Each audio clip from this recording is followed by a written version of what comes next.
नमस्कार साथियों, स्वागत है आपका अपने YouTube चैनल स्टैंडर्ड जीके गुरु पर। तो साथियों, आज के इस वीडियो में हम एसएससी जीडी की परीक्षा के लिए जीके जीएस का प्रीवियस ईयर क्वेश्चन पेपर करने वाले हैं। जो क्वेश्चन पेपर आपका एसएससी जीडी की परीक्षा में 8 फरवरी 2023 को फर्स्ट शिफ्ट में पूछा गया था। तो चलिए फ्रेंड्स, स्टार्ट करते हैं। यदि आपको वीडियो पसंद आए तो चैनल को सब्सक्राइब करिएगा और वीडियो को लाइक कर दीजिएगा। तो चलिए स्टार्ट करते हैं। तो फ्रेंड्स, आज का पहला प्रश्न है कि निम्नलिखित में से किसका संबंध भारतीय शास्त्रीय नृत्य की एक शैली से है। तो भारतीय शास्त्रीय नृत्य की शैली से संबंध किसका है? तो फ्रेंड्स, हम बात करें रानी कर्णा की। रानी कर्णा का जो संबंध है वो भारतीय शास्त्रीय नृत्य शैली से संबंधित है। तो यहाँ पर 3 ऑप्शन राइट हो जाएगा। आपका अगला प्रश्न, प्रश्न 2, भारतीय संविधान के अंतर्गत उच्च न्यायालय निम्नलिखित में से कौन सा मूल अधिकार के परिवर्तन के लिए जारी कर सकता है? अधिकारों के परिवर्तन के लिए क्या जारी कर सकता है? कौन? उच्च न्यायालय। तो फ्रेंड्स, अधिकारों के परिवर्तन के लिए उच्च न्यायालय एक रिट जारी कर सकता है। क्या जारी कर सकता है? रिट। तो यहाँ पर हमारा फर्स्ट ऑप्शन राइट हो जाएगा। अगला प्रश्न, प्रश्न 3, फील्ड हॉकी में एक टीम में कितने खिलाड़ी होते हैं? तो फ्रेंड्स, बात करें हम फील्ड हॉकी की। फील्ड हॉकी में एक टीम में जो खिलाड़ी होते हैं 11 खिलाड़ी होते हैं। हॉकी में कितने खिलाड़ी होते हैं? 11। तो यहाँ पर हमारा 3 ऑप्शन राइट हो जाएगा। आपका अगला प्रश्न, प्रश्न 4, भारत में श्वेत क्रांति को किस नाम से भी जाना जाता था? तो भारत में जो श्वेत क्रांति आई थी उसे और किस नाम से जाना जाता था? तो फ्रेंड्स, भारत में जो श्वेत क्रांति आई थी उसे ऑपरेशन फ्लड के नाम से भी जाना जाता था। किस नाम से? Operation flood. यहाँ पर हमारा 3 ऑप्शन राइट जवाब हो जाएगा। आपका अगला प्रश्न है प्रश्न 5, कि गुप्त शासक समुद्रगुप्त की प्रशंसा में लिखा प्रयाग प्रशस्ति या इलाहाबाद स्तंभ के रचयिता कौन है? तो किसकी बात कर रहा है? प्रयाग प्रशस्ति या फिर इलाहाबाद स्तंभ के रचयिता कौन है? तो फ्रेंड्स, इसके जो रचयिता हैं कौन है? हरिसेन।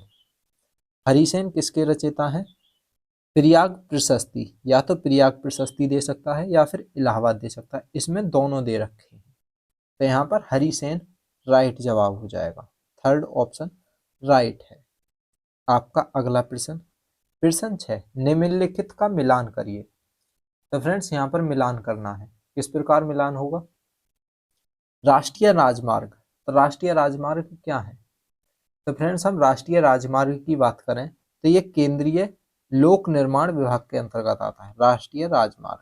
तो यहाँ पर हमारा थर्ड ऑप्शन राइट हो जाएगा। राज्य राजमार्ग। राज्य राजमार्ग किसके अंतर्गत? तो बात करें हम राज्य राजमार्ग की तो ये राज्य लोक निर्माण विभाग के अंतर्गत आता है। बी का 2 से सही संबंध हो जाएगा। सीमा सड़कें। तो सीमा सड़कें कौन सी होती हैं? बात करें हम सीमा सड़कें की तो सीमा सड़कें जो होती हैं ये किससे होती हैं? सीमा सड़क संगठन से। किससे? सीमा सड़क संगठन से। अब बात करें जिला सड़कें तो ये जिला परिषद के अंतर्गत आएंगे। तो यहाँ पर हमारा पहला ए किससे मिला? ए मिला हमारा 3 से। बी किससे मिला? बी मिला हमारा सेकंड से। और सी किससे मिला है? सी मिला हमारा 4 नंबर से। और डी फर्स्ट से। आपका अगला प्रश्न, प्रश्न 7, त्रिपुरा की खर्ची पूंजी। त्रिपुरा की खर्ची पूजा में कितने देवी देवताओं की पूजा की जाती है? तो फ्रेंड्स, एक त्रिपुरा में खर्ची पूजा होती है, इसमें कितने देवी देवताओं की पूजा होती है? तो इसमें जो देवी देवताओं की पूजा होती है 14 देवी देवताओं की पूजा होती है। इसमें त्रिपुरा के खर्ची पूजा में। तो यहाँ पर हमारा सेकंड ऑप्शन राइट हो जाता है। आपका अगला प्रश्न, प्रश्न 8, निम्नलिखित में से किस जोखिम का संबंध हरित क्रांति से है? तो हरित क्रांति से एक जोखिम का संबंध है, जोखिम का संबंध हरित क्रांति से है को, तो कौन सा जोखिम है? खाद्यान्न उत्पादन में वृद्धि, तो ये जोखिम नहीं था। किसानों की आय में वृद्धि, ये भी एक जोखिम नहीं है। छोटे और बड़े किसानों के बीच बढ़ती असमानता, क्या है? छोटे और बड़े किसानों के बीच असमानता, भाई जिस पे जितनी जमीन होगी उतना ही उस पे अनाज उत्पन्न होगा, तो ये क्या है? एक जोखिम है। तो यहाँ पर थर्ड ऑप्शन हमारा राइट जवाब हो जाएगा। आपका अगला प्रश्न, प्रश्न 9, भारत जोड़ो यात्रा 2022 का नेतृत्व किसने किया था? तो भारत जोड़ो 2022 में बहुत टाइप रही थी ट्रेंडिंग पे, तो ये किसने करी थी? तो फ्रेंड भारत जोड़ो यात्रा राहुल गांधी, किसने करी थी? राहुल गांधी ने। जिस प्रकार अब बागेश्वर बाबा कर रहे हैं, तो ये भी करंट का क्वेश्चन बन सकता है। तो यहाँ पर थर्ड ऑप्शन आपका राइट जवाब हो जाएगा। आपका अगला प्रश्न, प्रश्न 10, कालामंडल कल्याणी कुटी अम्मा, कालामंडलम कल्याणी कुटी अम्मा को मिली में उनके कार्यों के लिए ए प्रसिद्ध और पहचान। तो कल्याणी कुटी अम्मा को किसमें उनके कार्यों के लिए प्रसिद्ध पहचान मिली? तो ये बात कर रहा है पहचान की। तो कल्याणी कुटी अम्मा को जो पहचान मिली है वो किस में मिली है? तो फ्रेंड्स हम बात करें कल्याणी कुटी अम्मा को जो पहचान मिली थी वो मोहिनी अट्टम से संबंधित थी। कल्याणी कुटी अम्मा मोहिनी अट्टम में इनको पहचान मिली थी। ये कुछ यहाँ पर राइटिंग मिस्टेक है, तो यहाँ पर सेकंड ऑप्शन आपका राइट जवाब हो जाएगा। आपका अगला प्रश्न, प्रश्न 11, आपराधिक कानून संशोधन अधिनियम 2018 ने महिलाओं के बलात्कार के लिए न्यूनतम दंड को 7 से बढ़ाकर कितने वर्ष कर दिया है? तो फ्रेंड्स कौन सा कानून है? तो महिलाओं के बलात्कार के लिए जो न्यूनतम दंड था वो पहले 7 वर्ष था, 7 वर्ष से बढ़ाकर इसे अब कितना कर दिया है? 10 वर्ष कर दिया है। तो यहाँ पर हमारा 4 ऑप्शन राइट जवाब हो जाएगा। आपका अगला प्रश्न, प्रश्न 12, व्यय विधि में जीडीपी अर्थव्यवस्था में फर्मों द्वारा प्राप्त सभी अंतिम आय का योग क्या कहलाता है? तो व्यय विधि में जीडीपी अर्थव्यवस्था में फर्मों द्वारा प्राप्त सभी अंतिम आय का योग क्या कहलाएगा? एक्सपेंडिचर, व्यय। तो यहाँ पर 4 ऑप्शन हमारा राइट जवाब हो जाएगा, व्यय। आपका अगला प्रश्न, प्रश्न 13, वंदे मातरम गीत निम्नलिखित में से किस लेखक ने अपने एक उपन्यास में उद्धृत किया है? तो वंदे मातरम जो गीत लिखा था किसने अपने उपन्यास में लिखा था? तो बंकिम चंद्र चटर्जी द्वारा लिखा गया था। फर्स्ट ऑप्शन राइट हो जाएगा। आपका अगला प्रश्न, प्रश्न 14, डिस्कस फैकित, इसकी बात कर रहा है, डिस्कस फैकित समय खिलाड़ियों को कितने व्यास के वृत्त के अंदर रहना होता है? किसकी बात कर रहा है फ्रेंड्स? ये डिस्कस फेंकते समय, डिस्कस फेंकते समय खिलाड़ी को कितने व्यास के वृत्त के अंदर रहना पड़ता है? गोला की बात कर रहा है ये, जो गोला फेंका जाता है डिस्कस फेंकते समय खिलाड़ी को 2.5 मीटर के अंदर रहना पड़ता है। वो जो गोला होता है 2.5 मीटर का होता है जिसमें से खड़े होकर गोला फेंका जाता है लंबी दूरी पर। तो यहाँ पर 2.5 मीटर हो जाएगा।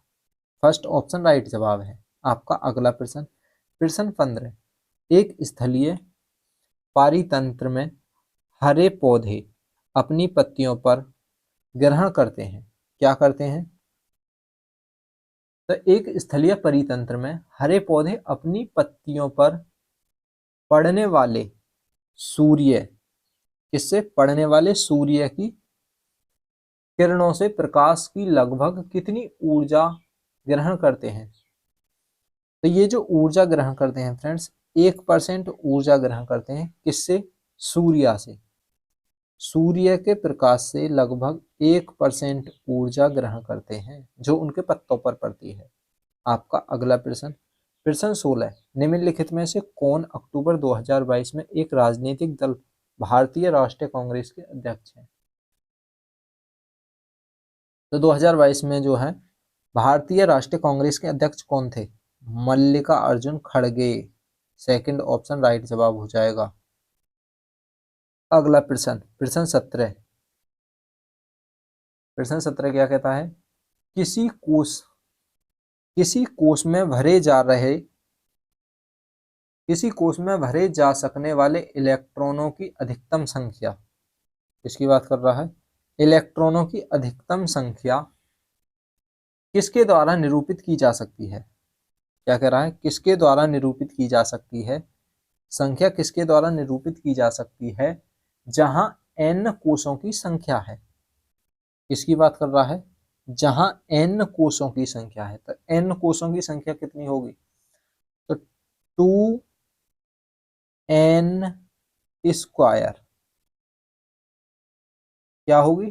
2n square. तो यहाँ पर फ्रेंड्स किसी में भी नहीं है, 2m स्क्वायर तो है लेकिन 2n स्क्वायर होगी। तो यहाँ पर हमारा ऑप्शन में कोई भी नहीं है, गलत ऑप्शन है। तो यहाँ पर 2n स्क्वायर राइट जवाब हो जाएगा।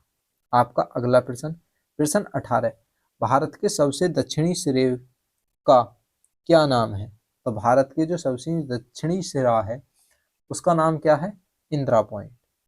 भारत के दक्षिणी सिरे का नाम Indira point. Second option right जवाब हो जाएगा। आपका अगला प्रश्न, प्रश्न 19, राज्य में संवैधानिक आपातकाल करने की शक्ति किसके पास है? तो राज्य में संवैधानिक आपातकाल जो लगाने की शक्ति है वो किसके पास है? करने की या लगाने की शक्ति किसके पास है? तो उस राज्य के राज्यपाल के साथ, उस राज्य के राज्यपाल के पास। तो यहाँ पर राज्यपाल उस राज्य के राज्यपाल के पास। तो यहाँ पर हमारा सेकंड ऑप्शन राइट हो जाएगा। आपका अगला प्रश्न, प्रश्न 20, यह अल्प रोजगार उस व्यक्ति के वितरित छिपा हुआ है जिसके पास नौकरी नहीं है और वह स्पष्ट रूप से बेरोजगार दिखाई देता है, इसलिए इसे अल्प रोजगार भी कहा जाता है। तो यह क्या है? तो यह है छद्म रोजगारी। छद्म रोजगारी हो जाती है। क्या कहेंगे उसे? छद्म रोजगारी। यहाँ पर 4 ऑप्शन राइट जवाब हो जाएगा। फ्रेंड्स, आपको वीडियो अच्छी लगे तो लाइक करें, अपने दोस्तों के साथ शेयर करें और चैनल को सब्सक्राइब कर लें। मिलते हैं नेक्स्ट वीडियो में। धन्यवाद।